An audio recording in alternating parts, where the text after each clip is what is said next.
ሰላም ውድ የዩቲዩብ ተከታታዮቻችን ዛሬ በሚገርም መረጃ ወደ እናንተ ጋር መጥቻለሁ።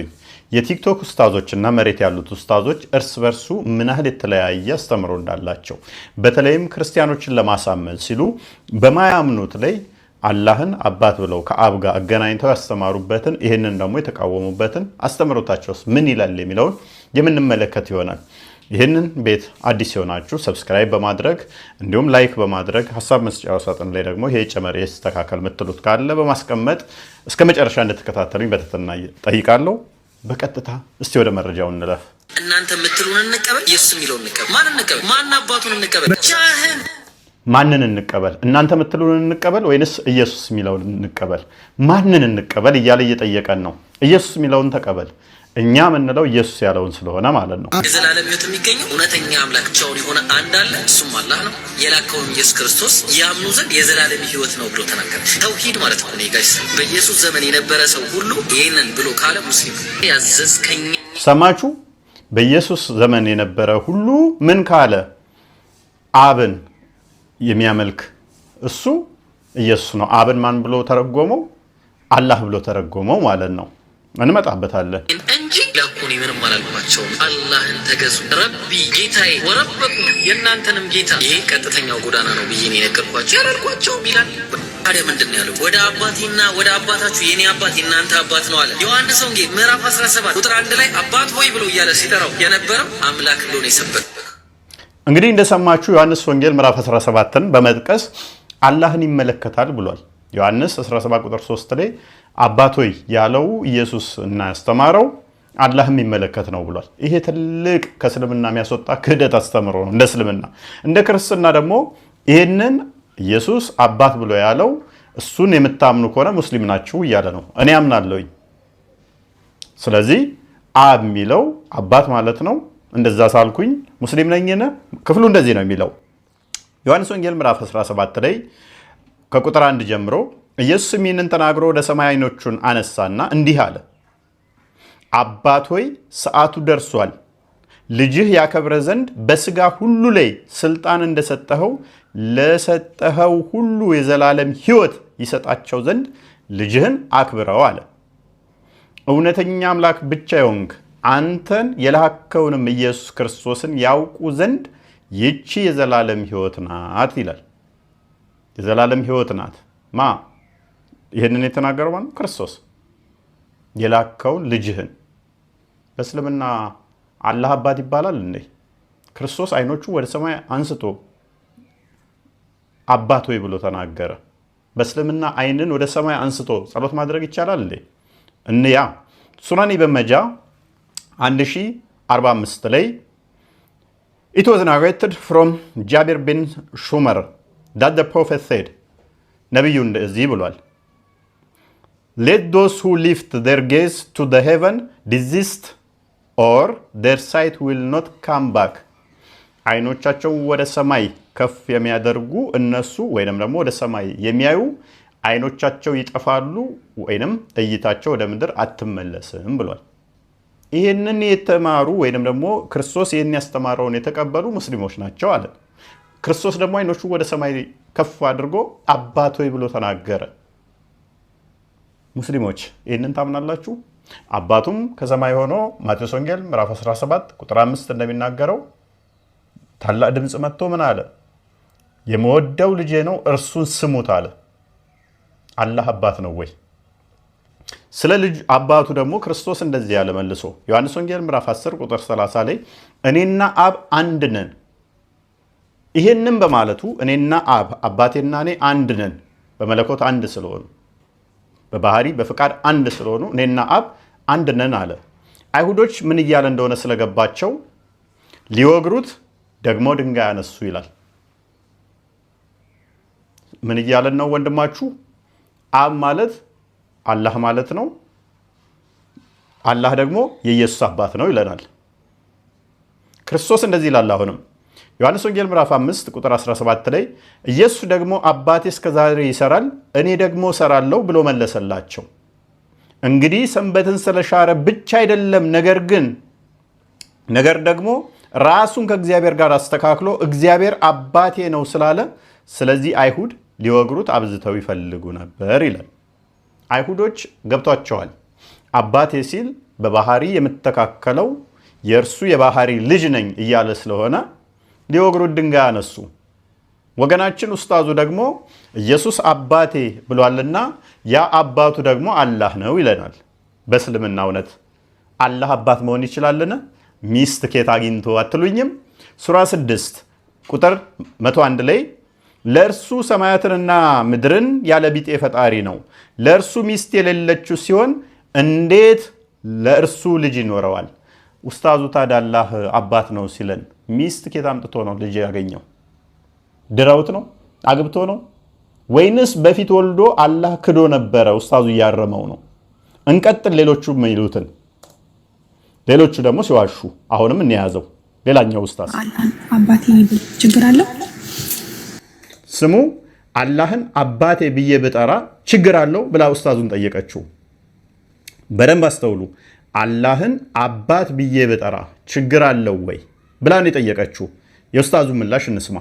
ችግር የለውም ግን ቁርአንና ሐዲስ ላይ የለም። በደንብ አስተውሉ።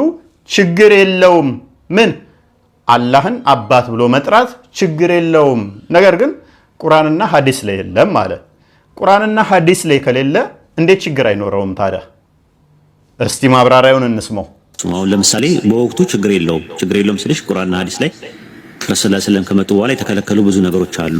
ለምን በቁርአን ውስጥ እኮ አቡ ለሃብ የሚባል ሰው ታውቂያለሽ?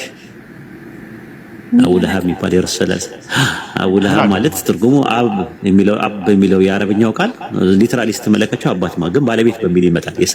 የመንቀልቀል ባለቤት ማለት ነው።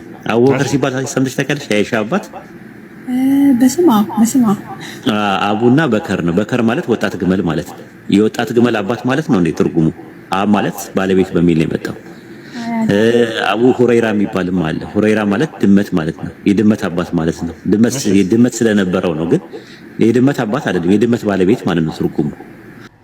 ታዲያ ምን አገናኘው እሷ ከጠየቀችው ጋር?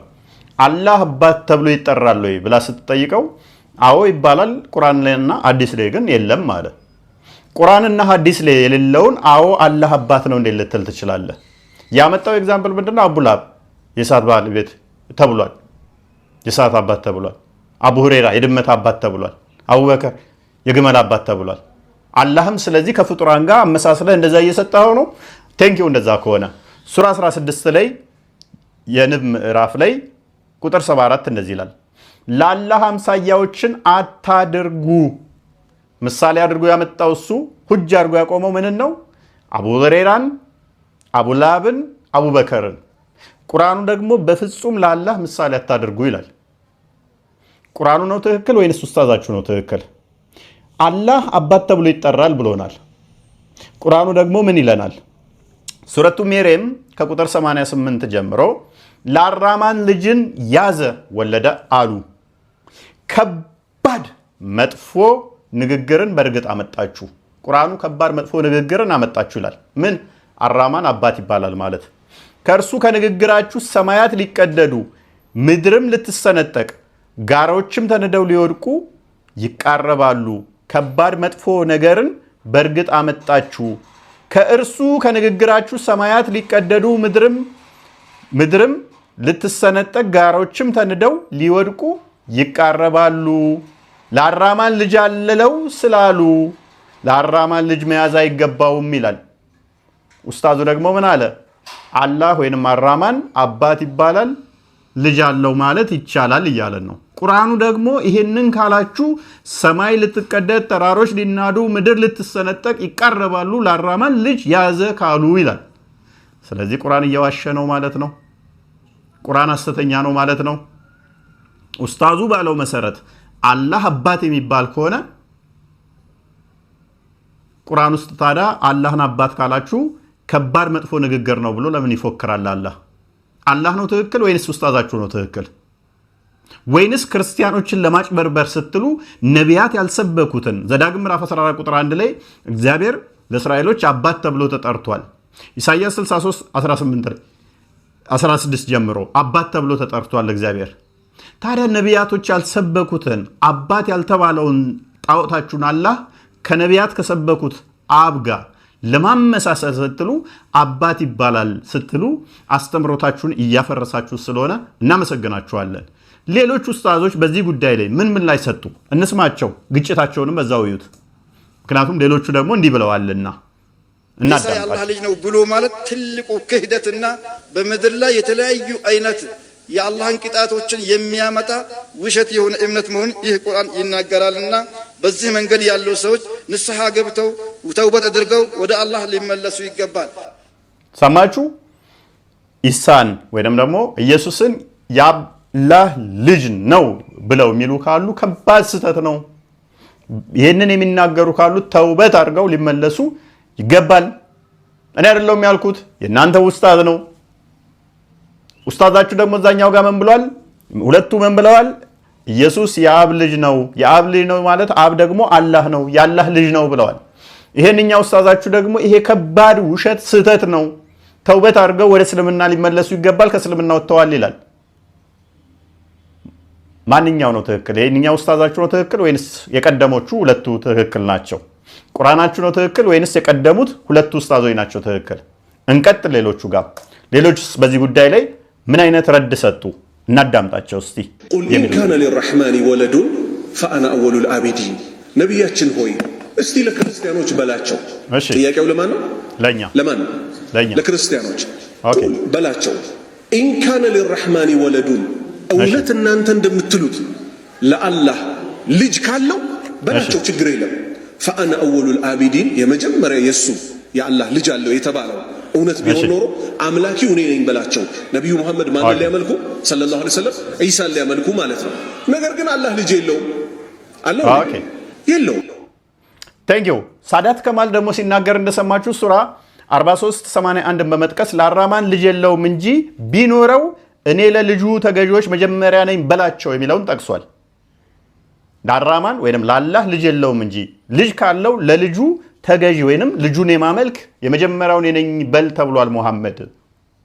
ነገር ግን ልጅ የለውም ብሏል ሳዳት ከማል። ቅድም የሰማችኋቸው ሁለቱ ኡስታዞች ደግሞ ኢየሱስ የአላህ ልጅ ነው ብለዋል። አላህ ልጅ አለው እሱም ኢየሱስ ነው ብለዋል። እንዲያማ ከሆነ ለምንድን ነው ማትገዙት ካደ? ለምን ነው ማታመልኩት ካደ? ለምንድን ነው ማትገዙት? ሳዳት ከማልም ሲናገር እንደሰማችሁት አላህ ልጅ ካለው ለልጁ እንገዛለን ብሏል። እናንተ ሁለቱ ኡስታዞች ደግሞ ምን ብላችኋል? ኢየሱስ የአብ ልጅ ነው። አብ ደግሞ የሚባለው አላህ ነው፣ አባት ነው። አባት ከሆነ ደግሞ ለልጁ ተገዙ ይላል ቁርአኑ። ለምንድን ነው ማትገዙት? ወይንስ ክርስቲያኖችን ለማጭበርበሪያነት ሙስሊሞችን ለማታለያ እዛውን ለማስቀረት ሃይማኖታችሁን እየካዳችሁ በውሸት ሙሐመድ ያላለውን እያስተላለፋችሁ ነው? እርስ በርሳችሁ ስትዋሹ እንዴት ትጋጫላችሁ? እንቀጥል። ሌሎችስ በዚህ ጉዳይ ላይ ምን አይነት ረድ ሰጥተዋል የሚለውን አብረን እናዳምጥ እስቲ። ቁርአኑን ምን ያለን? ለም የሊድ፣ እሱ ደግሞ ማንንም አልወለደም። እንደገና የሁዶች ዑዘይር ኢብኑላህ ይሉ ነበረ። ውሸት ነው ይሄም። አይሁዶች ኡዘይር የአላህ ልጅ ነች አሉ። ክርስቲያኖች አልመሲህ ኢሳ የአላህ ልጅ ነው አሉ። ይህ በአፎቻቸው የሚናገሩት ከባድ ንግግር ነው። አላህ ያጥፋቸው፣ ከእውነት እንዴት ይመለሳሉ ይላል ሱራ 9:30 ላይ። እንዲያ ከሆነ አይሁዶችና ክርስቲያኖች ለምን ይወቀሳሉ? አላህ አባት የሚባል ከሆነ አላህ ልጅም ካለው ለምን ይወቀሳሉ? እንደ ቀድሞዎቹ ኡስታዞች ንግግር መሰረት ማለት ነው። አይሁዶች ደግሞ ኡዘይር ወይንም ደግሞ እዝራ የአላህ ልጅ ነው ብለው ያመለኩበት ጊዜ የለም፣ ወቅት የለም። አይሁዶች እዝራ ነው የአላህ ልጅ ወይንም ደግሞ የአምላክ ልጅ ነው ይመለካል ብለው አላመለኩም። ስህተት፣ ውሸት ነው። እንቀጥል ኡስታዙ የሚለው። እንዲሁም ክርስቲያኖች አልመሲሁ ኢብኑላህ ይሉ ነበርና ማንንም ያልወለደ የሆነ ጌታ ነው። ጌታ አይወልድም። ምክንያቱም የመዋለድ የፍጡሮች ባህሪ የደካማዎች ባህሪ ነውና ማለት ነው። ሚስት ስለሌለው ነው። የፍጡራን የደካማዎች ባህሪ ሆኖ ሳይሆን አላህ አባት ሲባል ሚስት ሳይኖረኝ እንዴት ወልዳለሁ ይላል። ሚስት ስለሚያስፈልገው ነው። ሱራ 6:101 ላይ ሚስት ሳይኖረኝ ለእኔ እንዴት ልጅ ትኖረኛለች ብሎ ይጠይቃል። ልክ ማርያም ሱራ 19:20 ላይ ለእኔ ባል ሳይኖረኝ እንዴት ልጅ ይኖረኛል እንዳለችው አላህም ልጅ እንዲኖረው ሚስት ያስፈልገዋል። እኛ ለአምላክ ሚስት ታስፈልገዋለች ብለን አናምንም። ዕብራውያን ምዕራፍ 1 ላይ ቁጥር 2 ጀምሮ እንደሚናገረው ክርስቶስ የአብ የባህሪ ልጅ ነው። ከርሱ የተገኘ ከርሱ የተወለደ ከእውነተኛ አምላክ የተገኘ እውነተኛ አምላክ የሱ ክንዱ ልጅ የሱ እጁ የባህሪ ቃሉ ብለን የምናምነው ከርሱ ስለተገኘ ነው እንጂ ሚስት አስፈልጎት በሚስት አይደለም። እኛ እንኳን የእግዚአብሔር ልጆች ስንባል የጸጋ ልጆች ነን እንጂ ፈጣሪ ሚስት አግብቶ ወለደ እያልን አይደለም። አላህ ግን አባት ለመባል ሚስት ያስፈልገዋል። ዮሐንስ ወንጌል ምዕራፍ 1 ቁጥር 11 ላይ ወደ ገዛ ወገኖቹ መጣ፣ ለተቀበሉት የእግዚአብሔር ልጆች የሆኑ ዘንድ ስልጣንን ሰጣቸው፣ ይህም ከስጋና ከደም አይደለም፣ እንደ ወንድ ፍቃድ አይደለም ይላል። አላህ ግን እንደ ወንድ ፍቃድ ነው አባት ሲባል የሚያውቀው። ወሲብ ካላደረገ አላህ ልጅ ሊኖረው ስለማይችል ከፈለገ ደግሞ ከውር ላይኖች ልጅ ሊይዝ እንደሚችል ሱራ 39:4 ላይ አስቀምጦታል ማለት ነው። ስለዚህ ለማንም አባት አይባልም ሲባል ለምንድነው? አላህ በባህሪም በጸጋም አባት መሆን ስለማይችል ነው። አባት መሆን ስለማይችል ነው። ታዲያ የቅድሞቹ ኡስታዞች ሁለቱ የቲክቶክ ኡስታዞች ለምን መቅጠፍ አስፈለጋቸው? የገዛ ነብያቸውን ሐሰተኛ ያደርጉልናል፣ ቁርአናቸውን ሐሰተኛ ያደርጉልናል፣ ከኡስታዞቻቸው ጋርም እንዲጋጫሉ። ሙሐመድ ደግሞ ያላልኩትን ያለ የቀጠፈ መኖሪያውን ጀሃነም ያድርግ ብሏል። ስለዚህ ሁለቱ ኡስታዞች መኖሪያቸው ጀሃነም ይሆናል ማለት ነው ወይንስ እነኞቹ ናቸው ጀሃነም የሚገቡት? የትኛው ነው ትክክለኛ አስተምሮ በእስልምና? አላህ አባት ይባላል ወይንስ አላህን አባት ማለት ፈጽሞ የተጠላ የተወገዘ ጽያፍ ንግግር? የትኛውን ነው? ፍርድ ለእናንተ። እንቀጥል። ሌላኛው ኡስታዝ በዚህ ጉዳይ ላይ ምን አይነት ረድ ሰጥቷል? እናዳምጠው አብረን እስቲ የሚለውን እንስማው። አላህ Subhanahu Wa Ta'ala አባት ያለ يرتد عن دين الإسلام እስልምና ይወጣል በለው። ሰማችሁ? አላህን አባት ያለ ቀጥታ ከእስልምና ይወጣል አለ። ይሄው ጓደኛቸው ኡስታዝ ደግሞ ምን አለ? አላህን አባት የሚል ካለ ከእስልምና ይወጣል። ስለዚህ ቅድም የሰማችኋቸው መግቢያ ላይ ሁለቱ ኡስታዞች ቀጥታ ከእስልምና ወጥተዋል። ተውበት አድርገዋል፣ ሻዳ ይዘዋል፣ ወይንስ አሁንም እያጭበረበሩ አባት ይባላል እንደዚህ ወጥቶ በዚህ ገብቶ በዚህ ፈልጦ ምናምን እያሉ ነው? በምንም ተአምር አላህን አባት ማለት አይቻልም። አባት ያለ ካለ ቀጥታ ከእስልምና ይወጣል አለ። ሙሐመድ ደግሞ ምን ብሏል? አንድ ሙስሊም አንደኛው ሙስሊም ካከፈረ እውነተኛ ከሆነ ያ ሰውዬ ይከፍራል፣ ካልሆነ ግን ወደ አክፋሪው ይመለስና እሱ ገሃነም ይገባል ብሏል። ስለዚህ የኛው ኡስታዝ ምን ብሏል? አላህን አባት ያለ ገሃነም ይገባል ብሏል። እነኛዎቹ ሁለቱ ደግሞ አላህ አባት ይባላል ብሏል። በሙሐመድ ንግግር ደግሞ አንዱን ታከፈረ ወይን አክፋሪው ወይን ከፋሪው ከሁለት አንዱ ገሃነም ይገባሉ ብሏል። ማንኛው ነው ገሃነም የሚገባው? እንደናንተ አስተምሩ። ፍርድ ለናንተ ሙስሊሞች። እንዲህ የውሸት አስተምሮን በውሸት ማለትም ሙሐመድ የመሰረተው ሲጀመር ውሸት አስተምሮ ነው። ነቢያቶች ያልሰበኩት ያላስተማሩት ነው። ሊጠጋግኑ እንዲህ ሲዋሹ አንዱን እርስ በርሳቸው ይጋጫሉ። ከቁርአናቸው ይጋጫሉ፣ ከሐዲሳቸው ይጋጫሉ፣ እርስ በርሳቸውም ይጋጫሉ። እንስማው። አብ የሚባል የአምላክ ስም አምላክ አላህ ራሱን አብ ብሎ አልጠራም።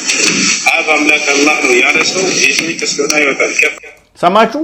አላህ እሱ ራሱን አብ አላለም፣ አባት ብሎ አንድም አልጠራም። ከ99 ስሞች ውስጥ አላህ አባት ነው አብ ነው የሚባል የለም። አብ ያለ ካለ ግን ከእስልምና ይወጣል። እኛም እያልን ያለ ነው ይሄንን ነው። ነቢያቶች ሁሉ አምላካቸውን አባታችን ብለው ጠርተዋል። ሙሐመድ ዞት የመጣው አላህ ግን ከጣዖታውያኖቹ የወረሰው አላህ ግን አባትነትን የሚጸየፍ አባት የማይባል ነው። እነኚህ መግቢያ ላይ የሰማችኋቸው መጽሐፍ ቅዱስን አብዝተው ከማንበብ የተነሳ አውዱ ሳይረዱ ዝም ብለው ከመሸምደድ አንጻር እስልምናቸውን ጠንቅቀው ስለማያውቁ እግዚአብሔር መሐሪ፣ ፈቅር፣ ቸር የተመረጡትን አባት እንደሚሆን ሲያነቡ እነሱም አላህ እነሱ ማለት ነው አባት የሚሆን መሰላቸው። እናም አባት ይባላል አላህ እያሉ ነው። አላህን ሐሰተኛ እያደረጉት ነው። የለም ግን ሙሐመድ የፈጠረውን አላህ ውሸተኛ እያደረጉት ነው። እኔ አባት አትበሉኝ፣ አባት ካላችሁኝ ሰማይ ልትቀደድ፣ ተራሮች ሊናዱ፣ ምድር ልትሰነጠቅ ትቀርባለች፣ መጥፎ ንግግር ነው፣ ለኔ አይገባም ቢልም ነው አባት ነህ እያሉ ነው። አባትነቱን አላህ ያምን ይሆን ወይንስ አስገድደው እንዲያምን ያደርጉት ይሆን? እንቀጥል። አላህ Subhanahu Wa Ta'ala ራሱን አብ ብሎ አልጠራም። አብ ማለት አባት ማለት ነው። አላህ ስብሓነሁ ወተዓላን አባት ያለ የርተድ ዐን ዲኒል ኢስላም ከእስልምና ይወጣል። ስለ አላህ ስብሓነሁ ወተዓላ ስሞችና ባህሪያቶች ስንናገር እኛ ሙስሊሞች በቁርአን እና በሐዲስ ላይ በመጣው ላይ የምንታቀም ነው። እዚያ ላይ አንጨምርም አንቀንስም። ሰማችሁ? እኛ በቁርአንና በሐዲስ ላይ የመጣውን የምንቀበል የማንጨምር የማንቀንስ ነን። አላህን አባት ያለ ቀጥታ ከእስልምና ይከፍራል። ምክንያቱም አላህ አባት ተብሎ አልተጠራም ይለናል መጽሐፍ ቅዱስ። እንደዚህ ይላል። ባይዞ ደስ የሚለኝ ጥቅስ አለ መጽሐፍ ቅዱስ ላይ ዮሐንስ ወንጌል ምዕራፍ 20 ከቁጥር 30 ጀምሮ ኢየሱስም በዚህ መጽሐፍት ያልተጻፈ ሌላ ብዙ ምልክት በደቀ መዛሙርቱ ፊት አደረገ። እጅግ ብዙ ምልክቶችን፣ ድንቅ ድንቅ ታምራቶችን ክርስቶስ በመጽሐፍ ቅዱስ ያልተጻፉ አደረገ። ኦኬ። ነገር ግን ኢየሱስ እርሱ ክርስቶስ የእግዚአብሔር ልጅ እንደሆነ ታምኑ ዘንድ ክርስቶስ ኢየሱስ የእግዚአብሔር ልጅ እንደሆነ ታምኑ ዘንድ አምናችሁም በስሙ ሕይወት ይሆንላችሁ ዘንድ ይህ ተጽፏል። መጽሐፍት የተጻፈው ምንድነው? እርሱ ክርስቶስ የእግዚአብሔር ልጅ እንደሆነ እንድታምኑ አምናችሁም ሕይወት እንደሆንላችሁ ነው። ቁርአንስ ለምን ተጻፈ? ቁርአን ለምን ተጻፈ ብለን ስንጠይቅ ሱራ 18:4 ላይ እነዚያንም አላህ ልጅን ይዟል፣ በደንብ አስተውሉ፣ እነዚያንም አላህ ልጅ ይዟል ያሉትን ሊያስፈራራበት አወረደው። ቁርአን የተጻፈው ለምንድን ነው? አላህ አባት ነው ያሉትን ለማስፈራራት ነው። መጽሐፍ ቅዱስ የተጻፈው አስቀድሞ ደግሞ ምንድን ነው? ኢየሱስ የእግዚአብሔር የባህሪ ልጅ መሆኑን አምናችሁ እንድድኑ ነው። ቁርአን ደግሞ አላህ አባት ነው ያሉትን ለማስፈራራት ነው። እነኚህ ኡስታዞች ታዲያ በመግቢያ ላይ የሰማችኋቸው ሰዎችን ለማጭበርበር ወይንስ የገዛ አስተምሮታቸውን ካለማወቅ የተነሳ ነው አላህ አባት ይባላል ያሉት? አላህ ሚስት ሳይኖረኝ ልጅ የለኝም ያለው ሚስት አግኝቶ ወልዶ ይሆን? ወይንስ አስገድደው አባት እያደረጉት ይሆን? አላህን የካደውን ልጅ ያምን ይሆን? አላህ አባት ከሆነ ክዶ ከነበረ ከማንስ ወለደው? ከሁር ላይኖች ወይንስ ከማን ወለደው አላህ? ምክንያቱም ሙፈሲሮቹ አላህ ከፈለገ እርሱ ዘንድ ካሉት መጫወቻና ሚስትን ሊይዝ ይችላል የሚለውን ከሁር ላይኖች ወይንም ከመላእክቶች ሊወልድ እንደሚችል ተናግረዋል። ተመላእክቶች ወልዷችሁ ነው ወይንስ ከሁር ላይኖች? አባት አልባልም ጸያፍ ንግግር ነው ያለውንስ አላህ አሻሽሎት ነበር ወይንስ በፊት ችግር የለውም ነበር በኋላ ሙሐመድ አስቀረው የተባለው ንግግር ነቢያቶች አላህ አባት ይባላል ብለው ሰብከው ከጊዜ በኋላ ደግሞ አላህ ደብሮት አባት አልባልም ብሎ አባትነቱን ክዶ ነው ማለት ነው? በፊት አባት በሉኝ ካለ በኋላ ከጊዜ በኋላ ኖ አባት አይደለሁም ጸያፍ ንግግር ነው ብሎ ደበረው፣ አባትነትን ካደ፣ ሸመጠጠ ማለት ነው።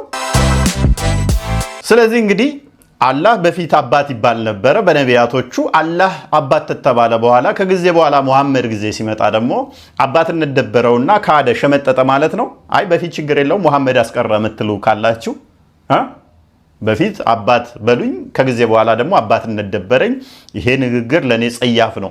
በፊት ተገቢ የሆነ ነገር በኋላ ደግሞ የሚያስጸይፈው ነገር ሆነ ማለት ነው ለአላህ። እንደዛው የምታምኑት እንደዛ ከሆነ ካዳ በቂያማ ቀን ደግሞ አይሁዶችን አላህ የኡዘይር አባት በማለታቸው ወደ ገሃነም ለምን ይልካቸዋል?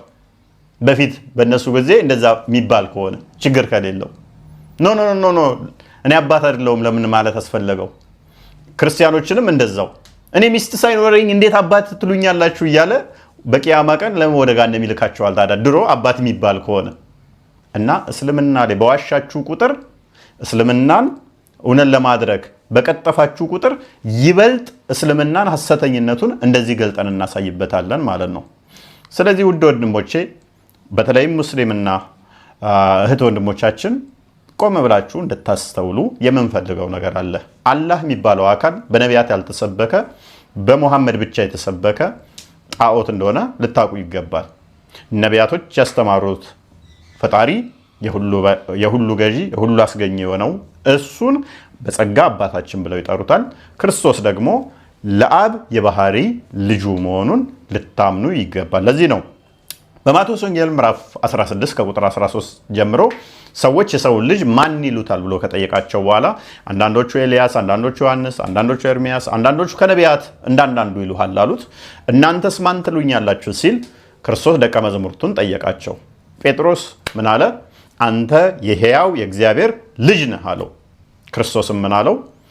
ይሄን ስጋና ደም አልገለጸልህም በሰማይ ያለው አባቴ እንጂ በማለት አባቱ ከሰማይ እንደሆነ ሰማያዊ አባት እንዳለው እንዲሁም ደግሞ ክርስቶስን አንተ የሕያው የእግዚአብሔር ልጅ ነህ ማለት የስጋና ደም ዕውቀት እንዳልሆነ ክርስቶስ ኮንፊርም አድርጎታል ማለት ነው። እናም ውድ ወገኖቻችን ክርስቶስ የአብ የባህሪ ልጅ መሆኑን ልታምኑ ይገባል። ዕብራውያን ምዕራፍ 1 ላይ ቁጥር 2 ጀምሮ እርሱ የባህሪው ምሳሌ ይለዋል። ዓለማትን የፈጠረበት ይለዋል። ሁሉ የተፈጠረ፣ ሁሉ የመጣው፣ ሁሉ የተገኘው በባህሪ ልጁ ነው። ከእርሱ የተካከለ ከእርሱ የተገኘ እርሱን ልታመልኩት ይገባል። ቁርአናችሁም አራማን ልጅ ካለው ልጁን ተገዙ ስለሚል ቅድም የሰማችኋቸው ሁለት ኡስታዝ ወይ ደግሞ አራማን ወይንም አላህ የኢየሱስ አባት ነው ካሉ ኢየሱስን ሊገዙት ሊያመልኩት ግድ ይላቸዋል ማለት ነው። በዛሬ ጀላችሁ የቀረብኩት ቪዲዮ ይሄን ይመስል ነበረ። ጥሩ እንደተማራችሁበት ተስፋ አድርጋለሁ። በሌላ በተሻለ ፕሮግራም እስከምንገናኝ በያላችሁበት ቸር ቆዩኝ። ለዚህ ቤት ግን አዲስ የሆናችሁ ሰብስክራይብ አድርጉት። ቪዲዮውን ተወደዳችሁት ላይክ አድርጉ። ሐሳብ አስተያየት ካላችሁ ወይንም ደግሞ ኔክስት በዚህ ጉዳይ ላይ ብንማማር የምትሉት ካለ በኮሜንት ላይ አስታውቁን። የእናንተ ኮሜንት አይተን የምትማሩበትን የምትጠቀሙበትን ሙስሊሞች ከሚያነሱት አንጻር ምላሽ እንዲሰጥ በመፈልጉት ካለ ምላሽ እንሰጥበታለን። ይህም ቪዲዮ ለሌሎችም ሼር አድርጉት።